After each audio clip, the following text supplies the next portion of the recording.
Hola, soy Luis Betancourt, coordinador general del Grupo de Investigaciones sobre la Amazonía, con sede en el Amazonas venezolano.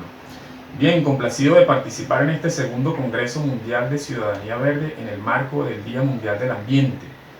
A nuestro equipo de trabajo nos corresponde conversar sobre los impactos socioambientales que genera la minería ilegal a los pueblos indígenas de la Amazonía venezolana. Históricamente, desde por lo menos finales de los 80 del siglo pasado,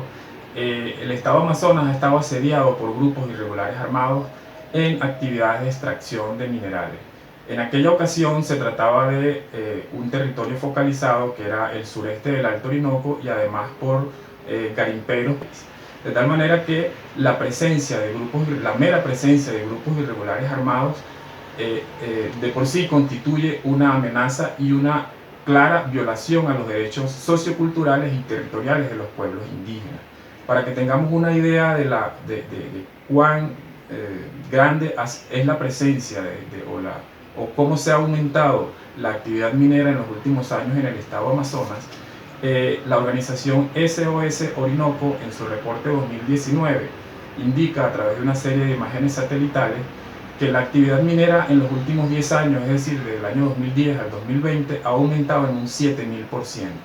Y justamente eso trata con los indicadores que nosotros desde GRIAM hemos venido señalando a través de nuestras investigaciones sobre el crecimiento exponencial de esta actividad en los últimos años. Otro de las violaciones a los derechos indígenas que representa esta actividad es la introducción de patógenos, es decir, la presencia de estos grupos irregulares de personas extrañas en los territorios indígenas trae consigo la introducción de una serie de enfermedades para las cuales los indígenas, por su misma condición de vivir en zonas o en territorios de aislamiento relativo,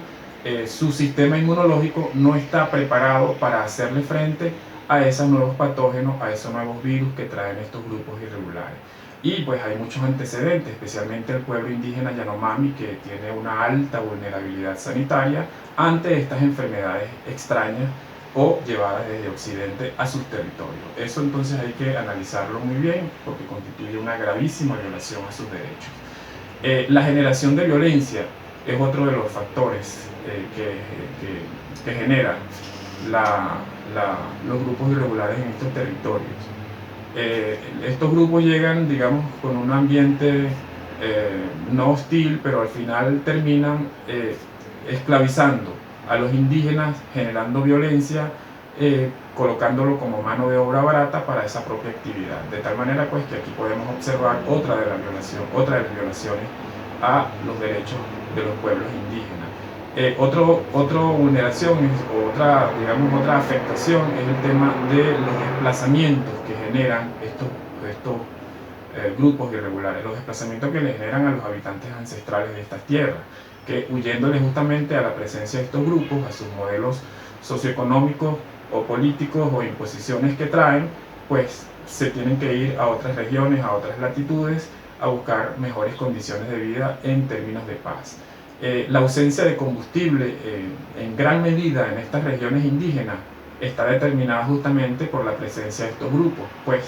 ellos monopolizan la tenencia de este recurso estratégico para movilizarse de una comunidad a otra, de un sector a otro, o de estos sectores con los grandes centros poblados y hacer sus actividades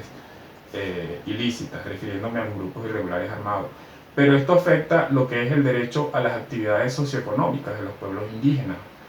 Históricamente los indígenas del Amazonas venezolano han producido sus productos, o valga la redundancia, y lo llevan a los mercados o a los grandes centros poblados para hacer el trueque o para hacer el intercambio comercial y ellos poder adquirir otros bienes o servicios y bueno, mejorar sus condiciones de vida.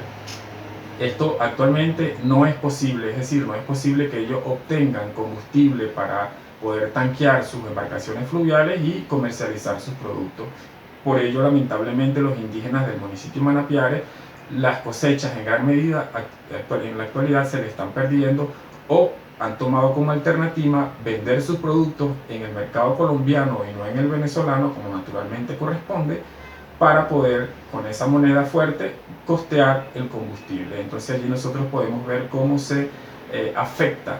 otro de los derechos, que es justamente ese al de ejercer sus actividades económicas tradicionales. Por supuesto que ante toda esta problemática transversalmente está metida lo que es o debería estar la responsabilidad del Estado venezolano. Es decir, en garantizar la no presencia de grupos irregulares armados en territorios venezolanos, pero también repeler todo lo que tenga que ver con las actividades extractivistas, puesto que en el estado Amazonas, por el decreto 269 del año 1989, está prohibida toda actividad metálica o toda actividad de extracción de metales, justamente por constituir esta región del país una gran importancia para el planeta y para la humanidad.